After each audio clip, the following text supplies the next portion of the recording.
Mis queridos amigos, la conciencia que habita en cada uno de nosotros no es algo que nace de un punto inicial ni se extingue en un final.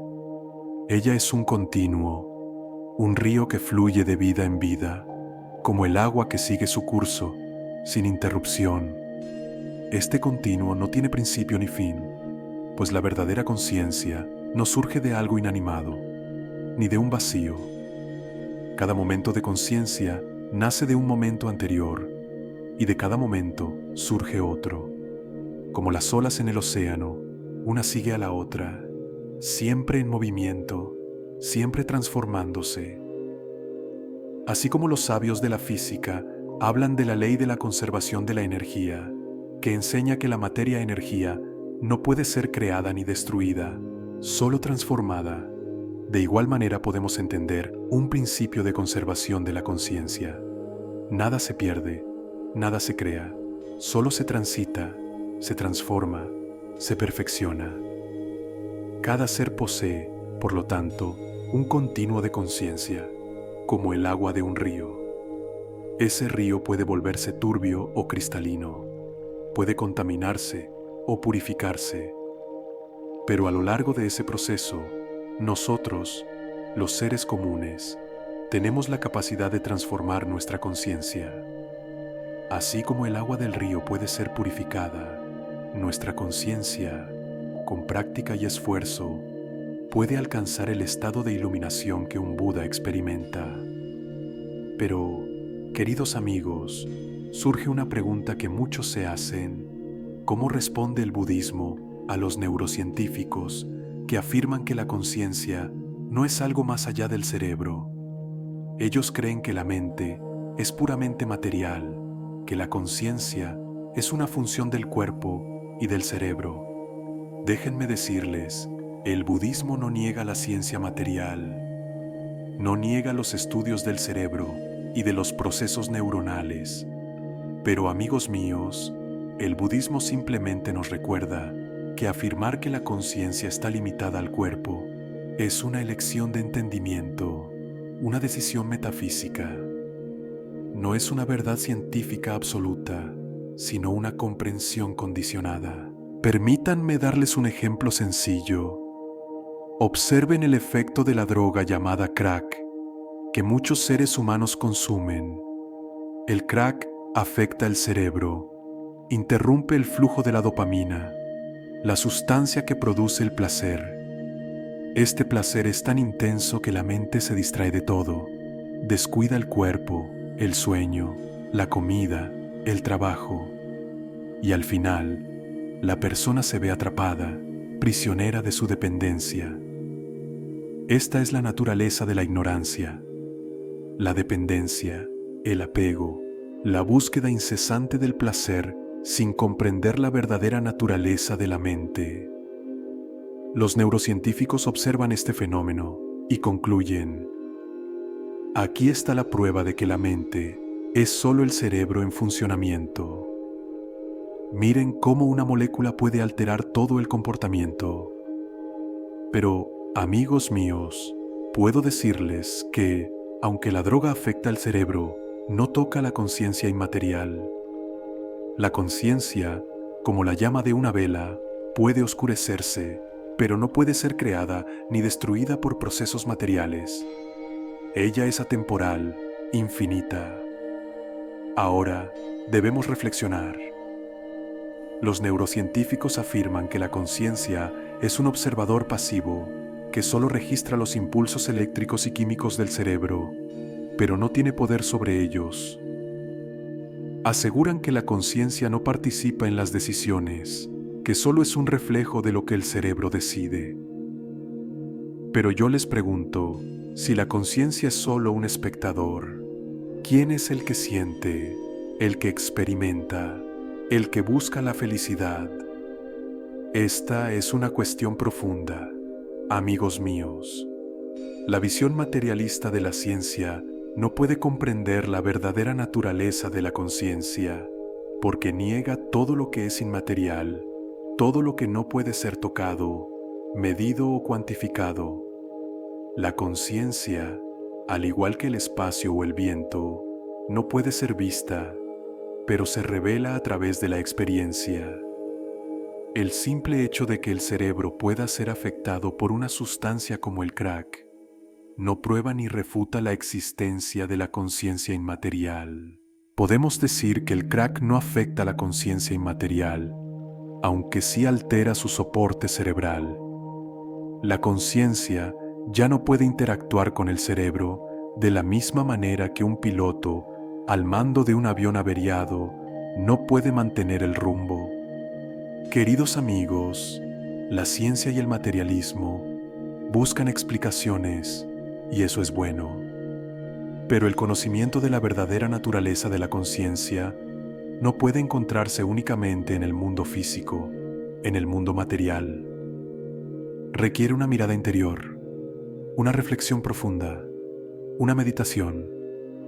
Cuando la mente se aquieta, cuando los apegos y deseos cesan, entonces podemos comenzar a vislumbrar la verdad. La conciencia es libre, inmutable y eterna, aunque su reflejo en el mundo material esté sujeto a las leyes de la impermanencia. No se engañen, amigos míos. La verdadera liberación no está en tratar de controlar los fenómenos externos, sino en comprender la naturaleza de la mente, en entender que la verdadera felicidad no proviene de las cosas externas, sino de nuestra propia transformación interior. Y para eso es necesario practicar la meditación, calmar la mente y observar la naturaleza de las cosas, para que podamos trascender los ciclos del sufrimiento y alcanzar la paz duradera. En el mundo hay quienes buscan la euforia, la gratificación inmediata, ese gozo fugaz que la mente busca en el consumo de las sustancias, como el veneno de la droga. Sin embargo, esta euforia que proviene de lo artificial no es más que una ilusión. No es una felicidad verdadera, no es la serenidad del sabio, sino una tristeza disfrazada. Es un sufrimiento que se oculta bajo una capa de sensaciones agradables. ¿Acaso no han visto cómo el corazón de quien busca la euforia se va llenando cada vez más de vacío? Este vacío nunca se llena, por mucho que intente. La euforia siempre es efímera, siempre nos lleva a la insaciabilidad y nos empuja hacia la angustia, hacia la desesperación, hacia el vacío interior que no cesa. En cambio, la serenidad del sabio no depende de factores externos. El sabio es inmune a las fluctuaciones del mundo, a los cambios, tanto los agradables como los dolorosos. Su felicidad no se desvanece, sino que crece con el tiempo, se afianza como una montaña que no se mueve. La serenidad que el sabio cultiva no lo recluye en un paraíso artificial. Al contrario, lo lleva a abrir su corazón, a ser más compasivo, a compartir con los demás la luz que ha descubierto dentro de sí. El sabio es como una lámpara, cuyo brillo no disminuye, sino que ilumina el camino de todos los seres. Ahora bien, amigos, surge una cuestión esencial que quiero compartir con ustedes. En este tiempo moderno, hay quienes afirman que todo puede explicarse a través de la ciencia, a través del modelo del hombre neuronal. Muchos sostienen que la conciencia no es más que un producto del cerebro, que todo lo que somos y pensamos es solo el resultado de los impulsos eléctricos y químicos que recorren nuestras neuronas. Y más aún, en el mundo de las máquinas, hemos creado sistemas que emulan la inteligencia humana. Muchos dicen que estamos cerca de crear inteligencias artificiales que puedan pensar, razonar, incluso aprender de manera autónoma. Pero déjenme decirles algo profundo. Aunque una inteligencia artificial pueda ganar una partida de ajedrez o resolver problemas complejos, no significa que esa máquina tenga conciencia. La conciencia no es un simple proceso de cálculo ni un mecanismo de respuesta a estímulos. Una máquina puede procesar información, pero no puede experimentar alegría ni tristeza, ni tampoco puede sentir miedo ni amor. Una máquina no puede apreciar la belleza ni la fealdad de un paisaje, ni puede cuestionarse sobre el sentido de la vida o la muerte. Una máquina no se preguntará jamás: ¿qué soy? ¿De dónde vengo? ¿A dónde voy? La capacidad de cuestionarse sobre la propia existencia es lo que distingue a la conciencia humana de una máquina. La conciencia, amigos míos, tiene la capacidad de mirar dentro de sí misma y reflexionar sobre su propia naturaleza. Esta capacidad de autoobservación no puede ser explicada solo como un proceso material. La conciencia no es algo que pueda ser reducido a la materia, no puede ser descrita completamente por los sistemas neurológicos. Cuando nos preguntamos ¿quién soy? ¿O cuál es la naturaleza de mi mente? Asterisk que estamos tocando lo inmaterial. Estamos accediendo a algo más profundo que los simples procesos biológicos. Este es un punto muy importante. El modelo del hombre neuronal, tal como lo presentan muchos científicos, priva a la conciencia de cualquier poder de decisión. Según este modelo, todo lo que hacemos es determinado por interacciones neuronales complejas. Incluso las decisiones que creemos tomar libremente serían, en realidad, el resultado de procesos mecánicos e involuntarios. Este modelo de determinismo, que niega la libertad de la conciencia, no es el camino hacia la verdad. Pero, como les enseñé antes, el budismo no habla de una conciencia inmortal que permanece fija, sino de una continuidad que está en constante cambio. Nuestra conciencia no es estática, sino que fluye, como el río que se desplaza sin cesar. Cada momento es nuevo, pero cada momento está condicionado por el anterior. Hay una interdependencia entre la conciencia inmaterial y el cuerpo en el que reside. La conciencia no es una entidad separada, sino que está en constante interacción con el cuerpo, y el cuerpo es el vehículo provisional de la conciencia mientras está en este mundo. Después de la muerte, esta corriente de conciencia no se detiene. La conciencia sigue su camino, experimentando diferentes estados de existencia. Así como el agua que fluye del río se transforma en vapor y luego se precipita nuevamente como lluvia, nuestra conciencia también pasa de un estado a otro, hasta alcanzar la liberación, si es que así lo deseamos. Ahora, amigos míos, quiero hablarles de un tema importante: la transmisión del pensamiento. En muchas tradiciones, sobre todo en el Tíbet, se habla de la capacidad de los maestros espirituales para transmitir pensamientos sin necesidad de palabras. Esta habilidad no es algo extraño, ni algo misterioso. Es simplemente un reflejo de la profunda conexión que existe entre las mentes de los seres iluminados. Los grandes maestros tibetanos, aquellos que han alcanzado una realización espiritual elevada, pueden compartir su conocimiento y su comprensión de una manera que va más allá de la comunicación verbal. Pero es importante entender algo. Los grandes maestros tibetanos no presumen de sus poderes. Ellos son humildes, siempre modestos, porque saben que lo más importante no es impresionar a los demás con sus habilidades, sino compartir la sabiduría con amor y compasión. La transmisión del pensamiento, aunque común entre los grandes maestros, no se da de manera superficial. Solo aquellos que han cultivado una profunda realización espiritual pueden acceder a este tipo de comunicación directa. Yo, como Buda, jamás he presenciado esta habilidad en aquellos que no han alcanzado la misma realización.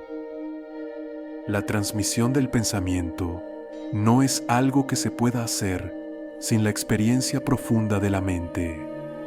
Es el resultado de una mente liberada, una mente que ha trascendido los límites del ego y del sufrimiento.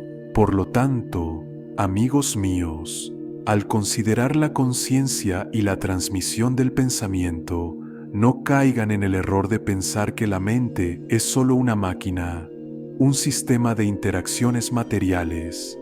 La conciencia es más profunda, más vasta y más libre de lo que cualquier sistema materialista puede describir.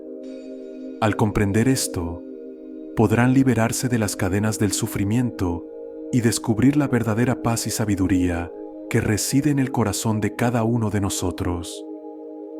Escuchad, amigos míos, porque lo que voy a compartir con vosotros es algo profundo, algo que surge no solo de los textos sagrados, sino de la experiencia directa de los seres que han alcanzado la iluminación. Son esos mismos maestros, los más sabios, aquellos que han trascendido las limitaciones del cuerpo y de la mente, quienes han experimentado un estado de conciencia que perdura más allá de la muerte. En su vida diaria, ellos muestran una perfección que va más allá de las capacidades humanas comunes, y es en ellos donde yo encuentro la verdad, más que en las palabras vacías de quienes solo razonan sin haber experimentado. No digo esto a la ligera, amigos, ni como una afirmación sin fundamento. Hablaré de lo que he visto, de lo que he aprendido.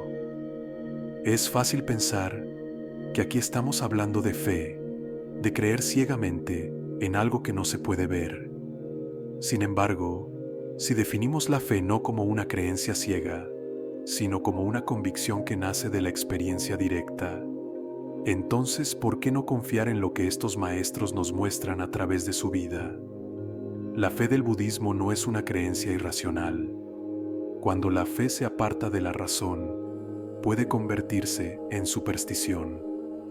Pero cuando se asocia a la razón, la fe no es solo un acto de confianza, sino la explicación más verosímil de lo que ocurre más allá de las apariencias.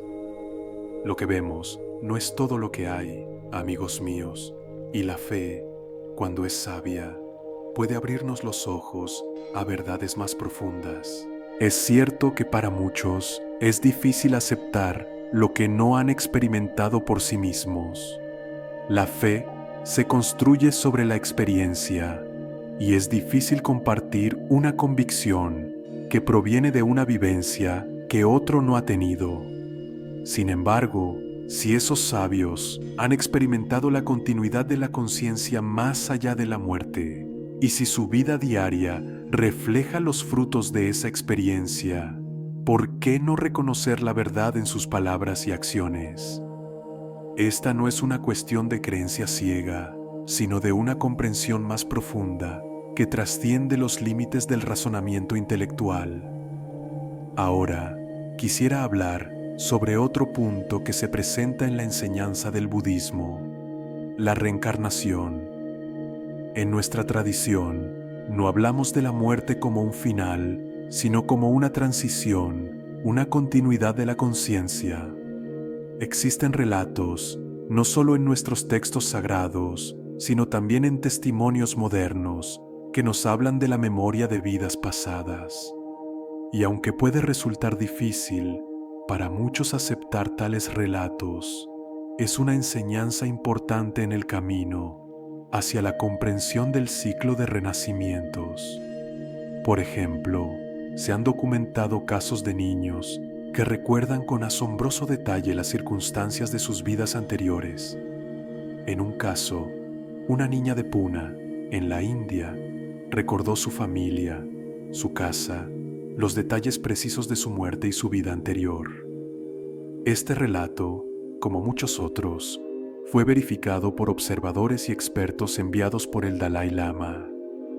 Yo mismo no he tenido una experiencia directa de este tipo de recuerdos, pero sé que en el Tíbet, donde los maestros espirituales practican y enseñan con profunda sabiduría, hay casos en los que los niños reconocen a los discípulos de sus vidas pasadas, o incluso objetos y lugares que les pertenecieron en su anterior existencia.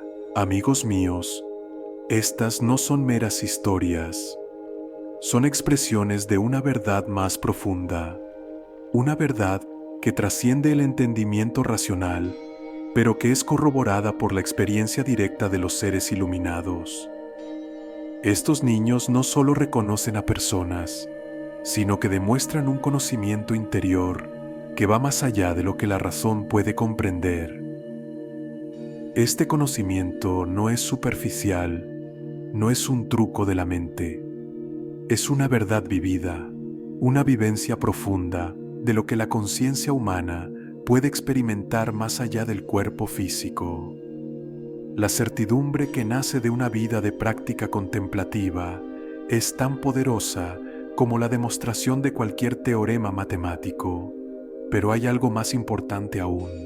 Esos signos exteriores, como la bondad, la compasión, la sabiduría, no son simplemente actitudes externas, sino manifestaciones de una realización interior profunda.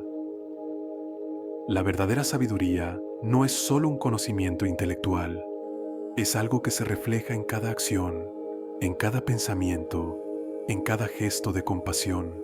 Permítanme abrir un paréntesis aquí, para decir algo que es necesario. Hay quienes intentan rebajar las experiencias espirituales de los grandes santos y sabios de la historia, diciendo que personas como Santa Teresa de Ávila o San Francisco de Asís padecían enfermedades mentales o trastornos psicológicos. Algunos incluso han intentado explicar las visiones místicas de Santa Juana de Arco como meras alucinaciones, producto de una disfunción cerebral. Es cierto que ciertas disfunciones cerebrales pueden originar alucinaciones, pero eso no es lo que ocurrió con los grandes contemplativos de la historia. Sus experiencias no fueron el resultado de una mente perturbada, sino el fruto de una mente que había alcanzado una comprensión profunda de la realidad.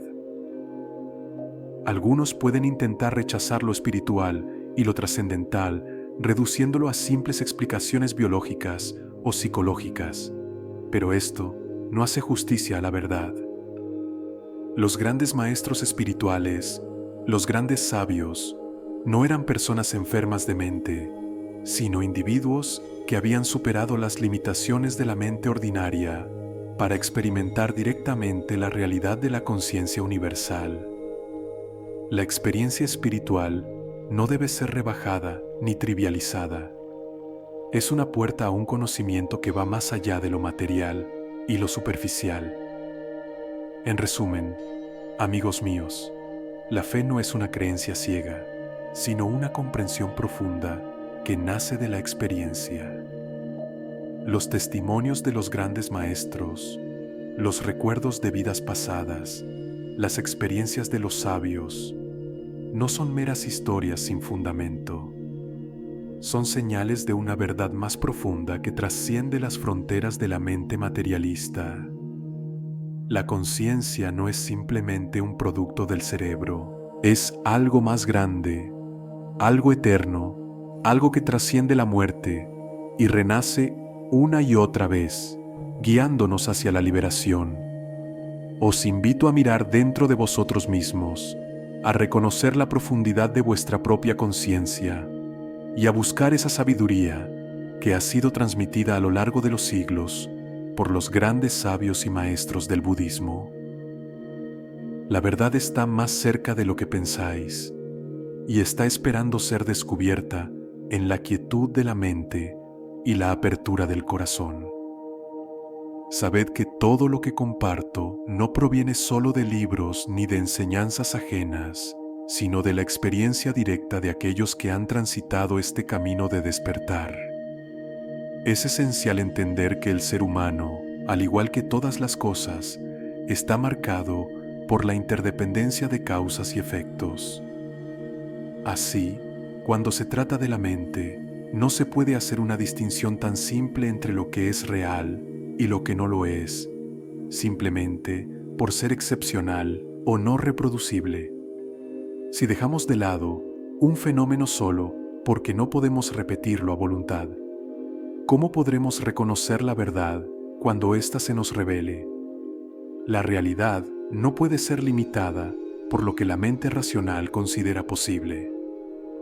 La naturaleza de la conciencia va más allá de lo que se puede medir, repetir o predecir con precisión científica. La ciencia, en su noble propósito, busca describir el mundo material, el fenómeno que es observable y repetible. Pero recordad que el propósito de la ciencia no es responder las grandes preguntas de la existencia ni dar sentido a la vida. La ciencia describe, pero no explica la esencia del ser. Esta visión del mundo material y la reducción de la conciencia a una mera propiedad del cerebro es solo una perspectiva más, una forma de ver el mundo dentro de los límites del pensamiento materialista. Pero en el camino de la contemplación, amigos míos, descubrimos que la mente no está confinada a los confines de la materia. La conciencia es algo que trasciende, algo que no puede ser completamente comprendido solo a través de las leyes físicas. Si bien la ciencia es valiosa en su propio terreno, la vida contemplativa ofrece una experiencia directa que no puede ser medida con los mismos instrumentos. Los pensamientos, las emociones, los estados de la mente no son meros productos del cerebro, sino algo que se despliega más allá de la mente lógica. De hecho, la observación de la naturaleza de la mente, al igual que la observación de los fenómenos naturales, como la caída de un cuerpo bajo la influencia de la gravedad, puede brindarnos una certidumbre tan profunda, tan absoluta, que no puede ser cuestionada.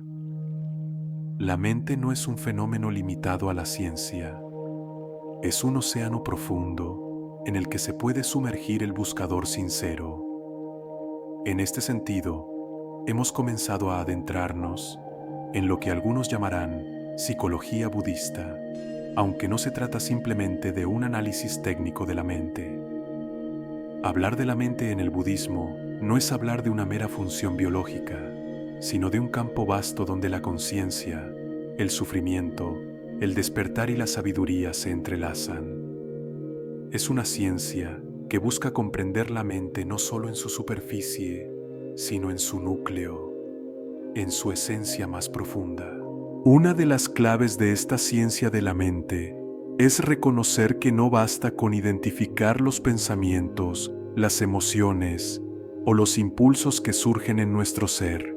A menudo, los occidentales se centran solo en el primer paso, identificar los pensamientos. Pero en el budismo, el siguiente paso es igual de importante: liberar esos pensamientos.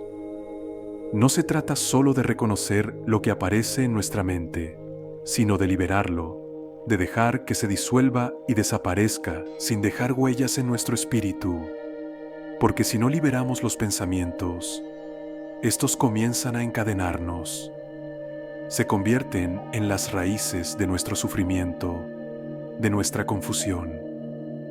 Cuando un pensamiento negativo surge en la mente, por ejemplo, un pensamiento de animosidad o de juicio hacia otro ser, este pensamiento se puede transformar en una emoción más fuerte, como el odio.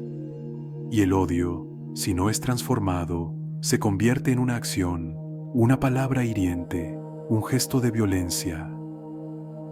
Esta reacción en cadena es lo que alimenta el sufrimiento, no solo en nosotros mismos, sino también en los demás. Es así como dañamos a otros y destruimos nuestra propia paz interior. Lo mismo ocurre con las emociones que parecen menos evidentes, pero igualmente destructivas, como el deseo, la arrogancia, los celos y el miedo. Esos pensamientos y emociones son las cadenas que nos mantienen atrapados en el ciclo del sufrimiento. Y aunque pueda parecer que satisfacer nuestros deseos nos trae felicidad, esa satisfacción es siempre efímera, siempre temporal. Nunca será una alegría profunda, ni estable, que pueda ser sostenida a lo largo del tiempo.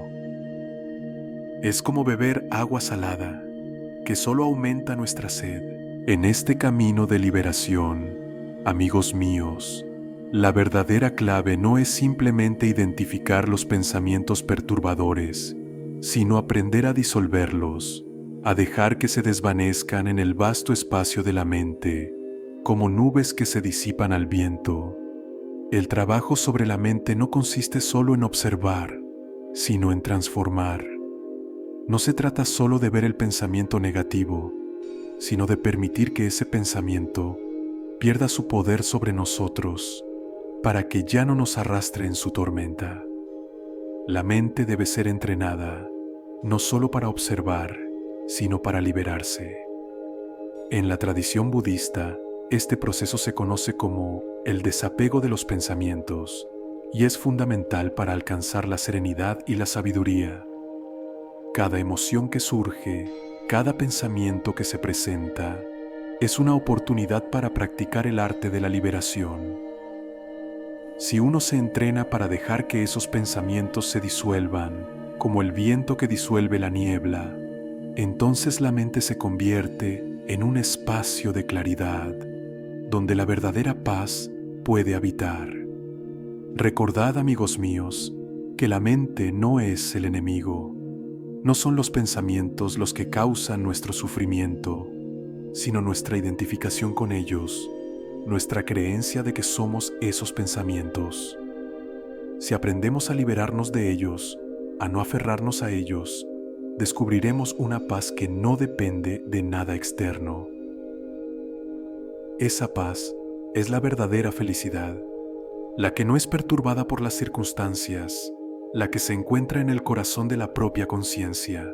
Así que os invito a practicar. Observar vuestros pensamientos, sin juzgarlos, pero también sin dejaros atrapar por ellos. Dejad que fluyan como el agua en un río, sabiendo que no sois los pensamientos que surgen en vuestra mente, sino el espacio en el que ellos aparecen. Cuando aprendáis a liberar los pensamientos, a disolverlos en el espacio de la conciencia, habréis dado un gran paso hacia la liberación, hacia la paz interior, hacia el despertar. Que todos podáis encontrar este camino de liberación y alcanzar la paz que está más allá de los pensamientos, más allá del sufrimiento. Que la luz de la conciencia, clara y pura, ilumine vuestro camino. Así como un río, con su flujo constante, parece no detenerse nunca, así también nuestra mente parece agitarse incesantemente, arrastrando pensamientos sin cesar. El camino hacia la liberación comienza con la comprensión profunda de la naturaleza de esos pensamientos y cómo nos relacionamos con ellos. Para ello, es necesario aplicar una práctica constante que nos permita dominar nuestra mente, no a través de la represión, sino a través del entendimiento y la disolución de la confusión que genera. Cuando uno empieza a meditar, surge una elección fundamental. ¿Cómo vamos a relacionarnos con los pensamientos que surgen en nuestra mente? Muchos, como perros que persiguen las piedras que les lanzan, se dejan arrastrar por cada pensamiento que aparece, sin cuestionarlo, sin detenerse. Cuando un pensamiento surge, éste engendra otro, y la mente se llena de un interminable ciclo de pensamientos que alimentan la confusión y el sufrimiento. Pero hay otro camino, el del león. El león no persigue las piedras lanzadas, sino que, al contrario, vuelve sobre su agresor con gran poder. Así es el meditador que no se deja atrapar por los pensamientos, sino que va hacia el origen de cada pensamiento, hacia su raíz, para comprender su naturaleza. El meditador se detiene por un momento y observa el mecanismo detrás del pensamiento, sin dejarse arrastrar por la corriente incesante. Este es el primer paso hacia la lucidez. Romper el flujo automático de los pensamientos y estar plenamente presente en el momento. Imaginad un lago en calma, cuya agua refleja perfectamente el cielo. Cuando las olas se agitan, la superficie se vuelve turbia y la claridad se pierde. De igual manera, Nuestra mente se turbaba cuando los pensamientos están en agitación, pero cuando esos pensamientos se calman, nuestra mente se vuelve clara, libre de la agitación del deseo y del odio. Es en este espacio de quietud donde podemos comenzar a percibir la verdadera naturaleza de nuestra mente. Entonces, la pregunta es, ¿qué ocurre cuando observamos el origen de los pensamientos? A medida que practicamos, debemos ser capaces de observar las emociones que nacen en nuestra mente, como el enfado o el deseo, y examinar sus orígenes con claridad. ¿De dónde vienen? ¿Qué forma tienen? ¿Cómo se manifiestan? ¿Tienen una localización específica en el cuerpo o en la mente? A menudo, esas emociones parecen tener una fuerza poderosa, como si fueran algo real y tangible. Pero si las observamos detenidamente, veremos que no son más que sombras que pasan a través de nuestra conciencia, sin forma fija ni sustancia. Cuando examinamos la emoción con atención, nos damos cuenta de que, en realidad, no hay nada que sostenga su existencia más allá de nuestra creencia en ella. Este proceso es lo que llamamos reconocer la vacuidad de los pensamientos.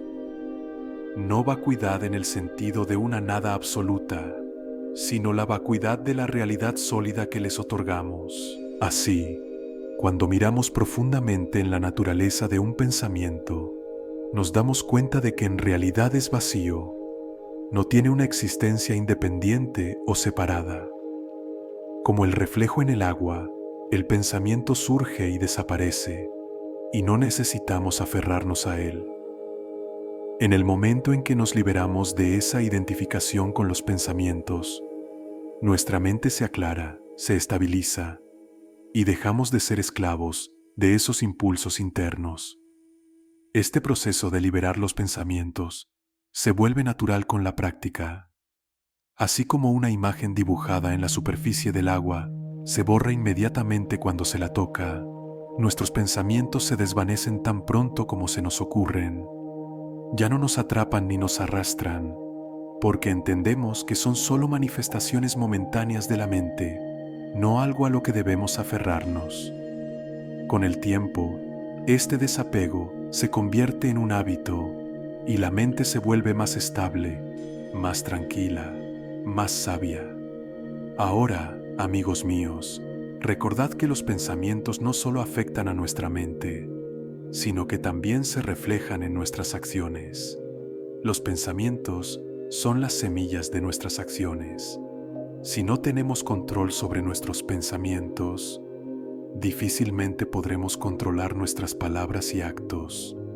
Por ello, el trabajo sobre la mente es fundamental, ya que es ella la que da color a nuestras acciones. Las mismas acciones, cuando nacen de una mente agitada y confundida, pueden producir sufrimiento, mientras que si surgen de una mente tranquila y sabia, pueden traer paz y bienestar. Imaginad, por ejemplo, que alguien os insulta. Si dejáis que el enfado se apodere de vosotros, vuestras palabras y acciones serán impulsadas por el odio, y la situación solo empeorará. Pero si domináis vuestro pensamiento, si no permitís que el odio se apodere de vuestra mente, podréis actuar con serenidad y compasión, sin ser esclavos de la reacción emocional. Esto es lo que significa ser dueño de uno mismo. No es una apatía, ni una indiferencia, sino una capacidad de actuar desde un lugar de claridad y equilibrio. Así, la verdadera libertad radica en el control de la mente. No somos esclavos de nuestras emociones ni de nuestros pensamientos, sino que podemos entrenarnos para observarlos, comprenderlos y liberarlos. Si dominamos nuestra mente, entonces los actos que emanan de ella serán más sabios, más compasivos, más justos. Y recordad siempre, amigos míos, el control de la mente no es para destruir o reprimir, sino para liberarnos. Así como el fuego, si se controla, puede ser útil, la mente, si es controlada, puede ser la fuente de una sabiduría profunda y liberadora. Cuando actuamos desde una mente clara, nuestras acciones estarán guiadas por la compasión, la sabiduría y la paz. Este es el camino hacia el despertar, el camino hacia la liberación. Por ello, meditad, reflexionad y entrenad vuestra mente, pues en ella se encuentran tanto la causa de vuestro sufrimiento como la llave de vuestra liberación. Si sois capaces de dominar la mente, seréis dueños de vuestro destino, y cuando la mente esté en paz, el mundo entero se reflejará en ella como un espejo claro. Así como el río no se detiene ante los obstáculos en su camino, la mente que ha aprendido a dominarse permanece serena ante las adversidades.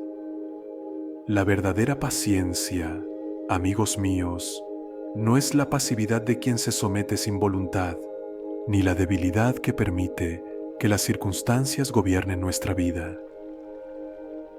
No se trata de quedarse quieto mientras el mal fluye a nuestro alrededor. La verdadera paciencia es fuerza. Es la fuerza que nos permite no reaccionar desde el odio o el deseo de venganza, sino desde una comprensión profunda, una visión clara que nos da la sabiduría para actuar de manera justa, sin que las emociones turbulentas gobiernen nuestras decisiones. Imaginad, por un momento, que una roca se enfrenta al agua. La roca puede resistir, puede parecer inmóvil frente al flujo, pero no es más que el agua, con su suave persistencia, la que finalmente la desgasta y la modela. Así es la paciencia, un poder silencioso que nos permite transformarnos sin dejarnos arrastrar por el torbellino del sufrimiento. La verdadera tolerancia no es decir, adelante, dañadme, ni es la indiferencia frente al daño. No es abandono, sino una sabiduría profunda que nos guía a la paz. Como dice el Dalai Lama, la tolerancia verdadera no es rendirse ante el mal, sino actuar con valor y claridad de propósito, sin ser cegados por el deseo de venganza o el enojo. Cuando hablamos de no violencia, amigos míos, debemos recordar que la verdadera no violencia no es la evitación pasiva, sino la elección del camino más altruista. No se trata de no hacer nada ante la injusticia, sino de actuar con una motivación pura, sin caer en el error de emplear medios crueles para fines aparentemente buenos. Pensad en una madre que reprende a su hijo por su bien, aunque la reprimenda pueda parecer dura. Esta acción, aunque pueda parecer violencia, está impregnada de amor, de sabiduría y del deseo de guiar al niño hacia el bienestar. La verdadera no violencia está en la intención que da forma a nuestros actos. Ahora, comprenderéis que en situaciones de conflicto puede haber momentos en que la violencia parezca inevitable, como cuando se enfrenta uno a una amenaza inminente. Pero, incluso en esos momentos, el verdadero sabio no permite que el odio o la rabia controlen sus actos. La violencia solo engendra más violencia, y aunque en algunos casos pueda parecer necesaria, el uso de la fuerza solo debe ser una acción limitada, una respuesta mínima, sin añadir más sufrimiento innecesario. Si la violencia es inevitable, debe ser neutralizada con la mayor compasión posible, sin dejar que la ira oscurezca nuestro juicio. Recordad, amigos míos, que el sentimiento y la emoción que experimentamos dependen de cómo percibimos la realidad. Dos personas pueden ver la misma situación, y una se sentirá feliz, y la otra se sentirá herida. La diferencia radica en su percepción. Una emoción negativa, como el odio o la avaricia, surge cuando nuestra mente está centrada en sí misma, atrapada en un pequeño espacio, viendo el mundo solo desde nuestra perspectiva egocéntrica. Si nuestra mente es estrecha, el sufrimiento será inevitable. Si nuestro bienestar depende de que las cosas sucedan exactamente como nosotros deseamos, entonces cada dificultad será una fuente de dolor. Pero si somos capaces de expandir nuestra mente, de ver más allá de nuestro pequeño yo, entonces, como el gran lago que no se ve alterado por una pizca de sal, nuestra paz interior no será quebrantada por las dificultades externas. La clave está en la amplitud de nuestra mente, en la capacidad de abrazar el sufrimiento como una parte natural de la vida, sin que esto nos arrebate la serenidad. Así es como se origina una vida sin sufrimiento innecesario. Cuando no estamos atrapados en los pequeños deseos y expectativas del ego. Si uno se encuentra demasiado enfocado en sí mismo, cualquier contrariedad se sentirá como una gran carga. Pero cuando uno comienza a interesarse más por el bienestar de los demás, entonces las dificultades que pueda enfrentar son aceptadas con gratitud, pues sabe que el sufrimiento propio es solo temporal, pero el bien que puede hacer al prójimo es eterno. Los verdaderos problemas surgen cuando estamos dominados por las emociones negativas, el deseo, el odio, el orgullo. Estas emociones no solo nos ciegan a la realidad, sino que nos atan más profundamente a nuestro propio ego, fortaleciendo las cadenas que nos mantienen alejados de la verdadera libertad. Estas emociones solidifican nuestras percepciones erróneas y nos arrastran hacia un ciclo de sufrimiento sin fin. Pero, amigos míos, existen emociones que nos liberan, que nos elevan y nos ayudan a deshacer las ataduras del ego, el amor altruista, la compasión y la fe. Estas emociones no nos perturban, sino que nos estabilizan, nos proporcionan un refugio en medio de la tormenta. Cuando cultivamos estas emociones, nuestra mente se torna clara y serena, y nuestra capacidad de actuar con sabiduría y compasión se expande. El amor altruista nos da la fuerza para superar nuestro egoísmo y ver a los demás como iguales a nosotros, merecedores del mismo respeto y amor. El camino hacia la liberación es un camino de transformación interna, donde nuestras emociones se convierten en instrumentos de sabiduría. Cuando dejamos que el amor y la compasión guíen nuestras acciones, incluso las dificultades y los desafíos se convierten en oportunidades para crecer y aprender. Y así, paso a paso, nos liberamos del sufrimiento que nace de la ignorancia y descubrimos una paz profunda, duradera y expansiva. Recordad, amigos míos, la verdadera libertad no está en la ausencia de emociones, sino en la sabiduría para manejarlas. El que sabe guiar su mente no es esclavo de sus deseos ni de sus temores, sino que actúa siempre con compasión y claridad. La clave está en reconocer que, aunque las emociones pueden surgir, nosotros no somos nuestras emociones. Al liberarnos de su dominio, podemos vivir con una mente tranquila, capaz de percibir la realidad tal como es, sin ser arrastrados por las olas del sufrimiento. Por ello, seguid cultivando la paciencia, la compasión y el amor. Y no olvidéis que, aunque el camino hacia la liberación es largo, cada paso, dado con sinceridad y sabiduría, os acerca más a la paz y al despertar. En los caminos del despertar, amigos míos, es fundamental comprender la verdadera naturaleza de la ambición. No es raro que se confunda la ambición con el deseo insaciable de posesiones, poder o reconocimiento, pero estas son sombras del verdadero deseo.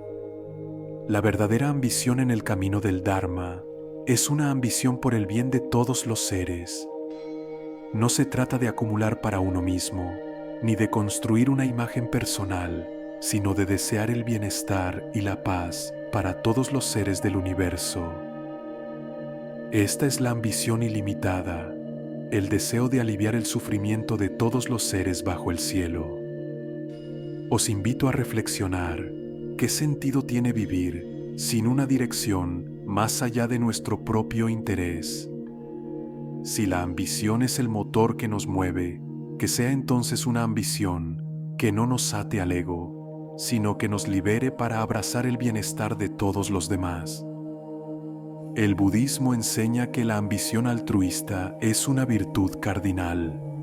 Esta ambición no es la que nos consume en la lucha por la supremacía o por el placer personal, sino la que nos inspira a actuar con compasión, sabiduría y generosidad hacia los demás. Distinguimos entonces entre una ambición positiva y una negativa. La ambición positiva tiene como fin el bien de los demás y es, por tanto, fuente de paz interior. Cuando deseamos sinceramente el bienestar ajeno, nuestra mente se libera de los grilletes del egoísmo y la avaricia. Esta es la ambición que eleva nuestro espíritu, que nos hace ser conscientes de nuestra conexión con todo lo que existe. Por otro lado, una ambición negativa es aquella que se alimenta del sufrimiento ajeno. Es el deseo de ganar a costa de los demás, de alcanzar poder o éxito sin importar el daño que causemos. Toda ambición que nace del ego y que busca la destrucción o el sufrimiento de otros es una ilusión que, a la larga, nos arrastra hacia la oscuridad. No debemos confundir el deseo legítimo de vivir bien con el deseo egoísta de pisotear a otros para obtener lo que queremos. En este sentido, como enseñó el venerado Santia, toda la felicidad del mundo viene del corazón altruista y toda su infelicidad del amor de sí mismo. ¿Qué hay entonces de nuestro propio bienestar? Claro que debemos cuidarnos, pero no en detrimento de los demás. El mejor modo de mejorar nuestro destino es, paradójicamente, preocuparnos antes que nada por el prójimo. Este principio de compasión se manifiesta en la verdadera sabiduría del budismo. Cuando centramos nuestra atención en el bien de los demás, nuestros propios problemas se disuelven, porque ya no estamos buscando satisfacción en el vacío de nuestro ego. Al contrario, estamos contribuyendo a la paz universal, lo que a su vez nos llena de paz interna. Ahora bien, es fácil hablar de estos principios en palabras, pero la vida cotidiana está llena de distracciones que nos arrastran al sufrimiento. La mente humana es propensa a caer en las trampas de la ilusión, atrapándose en las oscilaciones de ganancia y pérdida, placer y dolor, elogio y crítica, y gloria y vergüenza.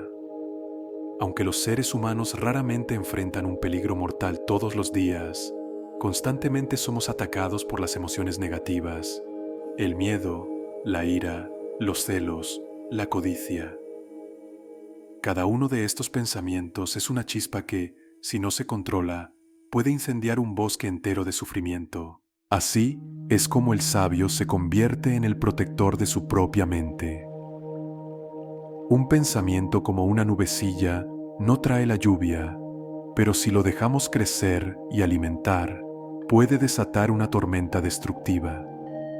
El sabio entiende que debe actuar al primer indicio de perturbación en su mente, antes de que las emociones tomen control. Es en la raíz del pensamiento, en su primer destello, donde debemos intervenir para mantener nuestra mente en paz. En el corazón del budismo se encuentra la ciencia de la mente, la comprensión profunda de cómo los pensamientos y las emociones surgen y se desarrollan. A través de la observación cuidadosa, comprendemos que el yo es una construcción de la mente. Desde el momento en que nacemos, nos aferramos al concepto de un yo separado, autónomo, distinto de los demás. Pero ¿dónde está este yo realmente? Si miramos profundamente, no podemos encontrarlo en ningún lugar. No está en el cuerpo ni en la mente, ni en ninguna parte de la conciencia. El yo es una invención, una designación mental que surgen de la interacción con el mundo, pero que no tiene una existencia independiente. El sentido más básico de yo es innato y forma parte de nuestra experiencia directa del ser. Pero el apego a este yo, como algo sólido, eterno y separado, es la causa de todo sufrimiento. Este apego al ego genera una multitud de emociones negativas, como la ira, la envidia, el orgullo y la avaricia, que surgen cuando sentimos que este yo está amenazado. Así es como el sufrimiento nace, del miedo a perder algo que creemos que es nuestro, de la ilusión de que este yo es todo lo que somos. El budismo describe más de 58 factores mentales que surgen de este apego al yo, y algunos de ellos son positivos, como la imparcialidad, la consideración hacia los demás, la generosidad, la confianza y la sabiduría. Pero la mayoría de los factores mentales que surgen del apego al yo son negativos y destructivos: arrogancia, egoísmo, codicia, indiferencia. Es esta lucha interna, esta confusión mental, la que genera los conflictos del mundo. Así que, amigos míos, ¿qué es la introspección budista? Es el acto de observar y comprender la naturaleza de nuestra propia mente, el darse cuenta de que no somos nuestros pensamientos, ni nuestras emociones, ni este yo que creemos ser. La introspección es el acto de ver la mente tal como es, sin las distorsiones del ego. En el budismo se distingue entre dos tipos de razonamiento: uno relativo, basado en la experiencia común, y otro absoluto, que busca la verdad última. En el nivel relativo, somos conscientes de nuestra mente, de nuestros pensamientos, de nuestras emociones. Pero cuando tratamos de mirar más allá, a nivel absoluto, nos damos cuenta de que la mente misma no tiene una entidad autónoma, que la conciencia no es un objeto aislado, sino que es una corriente que fluye, que se interrelaciona con todo lo demás. Por lo tanto, el pensamiento no puede pensar y conocerse a sí mismo de manera independiente, de la misma manera que un ojo no puede ver su propia visión sin el reflejo en otro objeto. La sabiduría se encuentra cuando, al observar la mente, nos damos cuenta de su naturaleza vacía, interdependiente y transitoria. Cuando dejamos de aferrarnos al yo y a nuestros pensamientos como algo fijo, descubrimos la verdadera libertad. En este camino, amigos míos, aprendemos que la mente no es algo que se pueda poseer ni controlar, sino algo que debe ser entendido y liberado. Solo cuando comprendemos la naturaleza de nuestra mente y dejamos de aferrarnos al ego, podemos realmente transformar nuestras vidas y actuar desde un lugar de sabiduría y compasión, libres de las cadenas del sufrimiento. Escuchad, amigos míos, y reflexionad profundamente. Cuando se habla de la percepción, no solo se trata de ver con los ojos, sino de comprender la naturaleza de lo que percibimos. En el camino del Dharma, el análisis de la percepción es crucial, porque nos permite entender que la percepción no es la realidad absoluta, sino un proceso condicionado y relativo. Cada instante de conciencia nace en el encuentro entre el sujeto y el objeto, dando lugar a una percepción que, a su vez, da forma a nuestro pensamiento y nuestras emociones. Sin embargo, esta percepción no es algo fijo ni inmóvil. En cada momento, percepción y pensamiento nacen y mueren como olas en el mar. En el plano de la verdad relativa, cada ser tiene su propia manera de percibir, y las percepciones son influenciadas por innumerables factores internos.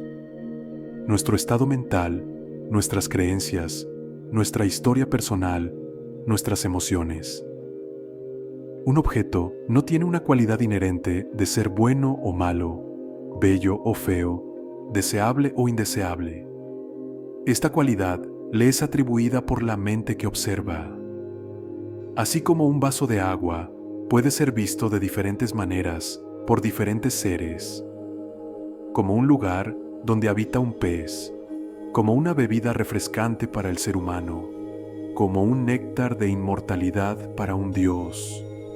o incluso como algo impuro para un ser del mundo de los espíritus torturados por la avaricia. La percepción depende del observador y no del objeto en sí. Este es un concepto profundo, amigos míos. La realidad que vemos es, en verdad, una construcción de la mente. Cuando observamos una montaña, al principio, nuestra percepción es pura, sin juicio. Pero en el siguiente instante, comenzamos a añadirle nuestras interpretaciones.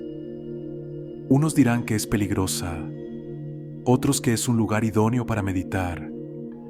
Si los objetos fueran intrínsecamente definidos y poseyeran cualidades fijas, todos los seres humanos los percibirían de la misma manera. Pero sabemos por experiencia que esto no ocurre.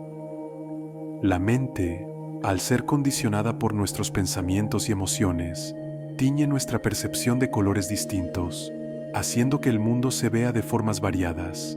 Este es un punto clave. La solidez de nuestros juicios y percepciones es una ilusión. Si observamos con atención y detenimiento, comprenderemos que nuestros juicios sobre las personas, sobre los objetos y sobre los sucesos son simplemente construcciones mentales que surgen del momento, del estado de nuestra mente. Alguien que hoy consideramos nuestro enemigo puede ser mañana un buen amigo. El amor, el odio, la admiración, la envidia, todos estos son productos de la mente y son efímeros, cambiantes, como las nubes en el cielo. Por tanto, debemos entrenar la mente para disolver la rigidez de nuestras percepciones, como el hielo que se funde en agua. El hielo es duro, y si caemos sobre él, nos lastimamos. Pero cuando el hielo se convierte en agua, se vuelve suave, fluida, capaz de tomar la forma de cualquier recipiente. De igual modo, la mente puede ser suave, flexible y capaz de fluir con las circunstancias del mundo sin quedar atrapada en sus formas rígidas y limitantes. Los juicios que nos dividen entre lo deseable y lo indeseable, lo bueno y lo malo, lo agradable y lo desagradable, deben disolverse en la comprensión de la impermanencia y la vacuidad de todas las cosas. Amigos míos, la percepción errónea de la realidad es la raíz del sufrimiento. Vivimos atrapados en la ilusión de que las cosas son sólidas y permanentes, que tienen una naturaleza inherente que no depende de nuestra mente. Pero todo es impermanente, todo está en constante cambio. El camino del Dharma no consiste en transformar la realidad misma, sino en transformar nuestra percepción de esa realidad. La naturaleza última de las cosas es pura, vacía de existencia propia. Es nuestra mente la que las llena de significado, y es en esa mente donde debemos obrar el cambio. El matrimonio entre actuar y no actuar es una enseñanza clave del budismo. En este camino, no es necesario forzar el mundo a ajustarse a nuestras expectativas, ni intentar transformar la realidad tal como es. Lo que debemos transformar es nuestra actitud hacia esa realidad, la manera en que percibimos y reaccionamos ante ella. La perfección de las cosas no se degrada si no la reconocemos, y no mejora si la percibimos. Lo que necesitamos cambiar es nuestra mente, que es la que, a través de su ignorancia y del apego, crea el sufrimiento. La actitud budista implica ofrecer a los demás los medios para que transformen sus propias percepciones. La práctica del Dharma no es egoísta, sino profundamente altruista. Cuando buscamos la liberación, no lo hacemos solo por nosotros mismos, sino para ser capaces de ayudar a otros a liberarse del sufrimiento ***. La verdadera sabiduría es aquella que surge del entendimiento profundo de que todos los seres tienen, en su esencia, la capacidad de alcanzar la paz y la liberación. El potencial para la iluminación ya reside en cada uno de nosotros. Lo que nos impide verlo es la ignorancia. los velos que oscurecen nuestra visión. Por eso, el camino espiritual, en última instancia, no es más que un proceso de despertar a nuestra verdadera naturaleza, que es ya perfecta en su esencia. Es liberar nuestra mente de las emociones negativas y del egoísmo, y así permitir que lo que ya es perfecto se exprese con claridad. Este despertar no tiene nada que ver con un objetivo egoísta, sino con el deseo de que todos los seres alcancen la paz y la felicidad. El mundo está lleno de sufrimiento, pero no necesitamos ser derrotados por él. El camino del Buda no es un refugio del mundo, sino una comprensión profunda de su naturaleza. No se trata de huir del sufrimiento, sino de comprenderlo y transformarlo en sabiduría. Cada dificultad, cada desafío, se convierte en una oportunidad para crecer, para entender más profundamente la impermanencia de todas las cosas. La dificultad, el éxito, la alegría y el dolor, todos son catalizadores que nos permiten avanzar rápidamente en nuestra práctica espiritual. Así, amigos míos, la clave no es retirarse del mundo, sino verlo tal como es, sin aferrarnos a la ilusión de que las cosas son permanentes y fijas. Cada ser tiene en sí mismo la posibilidad de convertirse en Buda, porque ya es Buda en su esencia.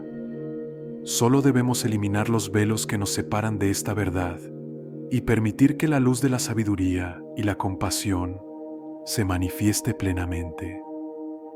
Este es el camino hacia la liberación, un camino de comprensión profunda, de transformación interior y de altruismo inquebrantable hacia todos los seres. Escuchad con atención, amigos míos, porque lo que ahora expongo es una verdad profunda, que solo puede ser entendida a través de la reflexión constante y la práctica en la vida cotidiana. La perspectiva altruista, que surge del deseo sincero de aliviar el sufrimiento de los demás, nos lleva a un punto crucial: la comprensión de nuestra propia impotencia ante el sufrimiento del prójimo. Esta impotencia, lejos de sumirnos en la desesperación, nos impulsa a la transformación interior, para que podamos, algún día, brindar consuelo a aquellos que sufren. Este impulso no proviene de una indiferencia ante el mundo. La invulnerabilidad que buscamos no es una armadura que nos separe de los demás, sino una fortaleza interior que nos permita enfrentar el sufrimiento del mundo con serenidad y compasión. Esta fortaleza está directamente relacionada con el reconocimiento de la impermanencia que subyace a todos los fenómenos. Nada en este mundo es permanente.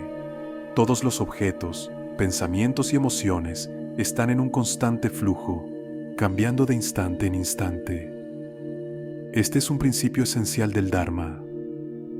La impermanencia no es solo un cambio gradual, sino una transformación instantánea que ocurre en cada momento. La conciencia, al igual que el objeto que percibe, está en constante cambio.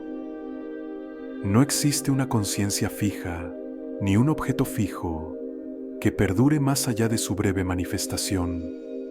Si existiera una entidad fija y permanente en el mundo fenoménico, la conciencia se quedaría atrapada en ese objeto, inmóvil, como un reflejo que no se disuelve, y el flujo de la mente se detendría. Pero como sabemos, la conciencia fluye, igual que el mundo fenoménico, sin cesar. Cada instante nace y muere en un suspiro, y todo se disuelve, solo para dar lugar a un nuevo instante. Por tanto, el mundo fenoménico no es más que un sueño, una ilusión, un flujo incesante que cambia constantemente. Incluso aquellas cosas que parecen sólidas, como una mesa, están en realidad compuestas de momentos efímeros. Cada cosa, aunque percibida como estable, está hecha de elementos que cambian constantemente, y solo la suma de esos instantes crea la apariencia de solidez. Este es el flujo de la mente, que constantemente recibe los estímulos del mundo exterior y los interpreta, creándolos y recreándolos sin cesar. La realidad que percibimos no es fija, sino una interdependencia de causas y condiciones. Nada existe por sí mismo. Todos los fenómenos, como el arco iris, dependen de una combinación específica de factores: luz, lluvia y la vista. Cuando una de esas condiciones desaparece, el fenómeno también desaparece. De igual manera, todos los fenómenos, sean materiales o mentales, son transitorios y dependen de una red infinita de causas y condiciones para manifestarse. Esto nos lleva a la pregunta: ¿existen leyes universales permanentes? El budismo responde que no. Las leyes, como la gravedad, solo existen mientras las condiciones que las manifiestan estén presentes. No son principios fijos, sino reflejos de la interacción de causas. Nada en el mundo fenoménico existe independientemente. Cada fenómeno, por más concreto que parezca, depende de causas previas para existir. Esto incluye el yo, que creemos fijo. Todo es interdependiente, y al comprender esto, nos liberamos del sufrimiento, porque dejamos de aferrarnos a lo que es efímero. Al entender que nada tiene una existencia fija, podemos soltar nuestros pensamientos, emociones y objetos como si fueran permanentes. La verdadera libertad surge de aceptar que todo cambia. Este entendimiento disuelve el sufrimiento que nace de nuestros deseos y apegos. Meditar sobre la interdependencia nos ayuda a romper con la ignorancia y abrir nuestros corazones a la paz y la compasión. Al entender que todo está conectado, comprendemos que, al liberar a un ser, liberamos a todos. Entonces, si los fenómenos no tienen existencia permanente, ¿qué es lo que realmente existe? El budismo responde que los fenómenos existen tal como los percibimos, pero no tienen una esencia fija. Surgen y desaparecen según las condiciones. Esto es el vacío. Vacío no es la negación de la existencia, sino la ausencia de una existencia independiente.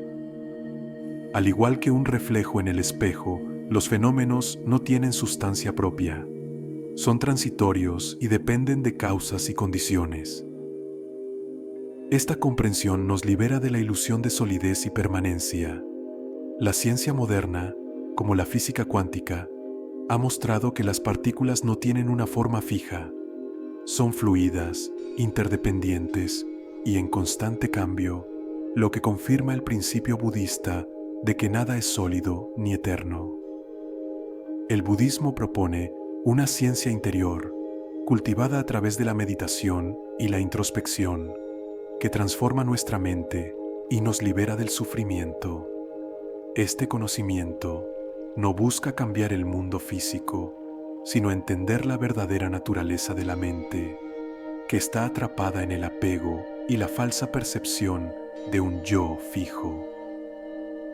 La meditación es la herramienta que nos permite ver más allá de las falsas percepciones y entender el vacío de los fenómenos. Cuando comprendemos que todo está interconectado y es transitorio, podemos vivir con más sabiduría, compasión y paz. El camino budista no es negar la realidad, sino comprender su verdadera naturaleza. Al liberar nuestra mente del apego a la solidez y permanencia, encontramos la verdadera paz. Este es el propósito de la práctica budista: transformar nuestra mente para alcanzar la libertad del sufrimiento. Si esta enseñanza ha tocado tu corazón, dale like, comparte y sigue este canal para que más personas puedan ser alcanzadas por la luz de la sabiduría. Que todos podamos despertar a la libertad interior.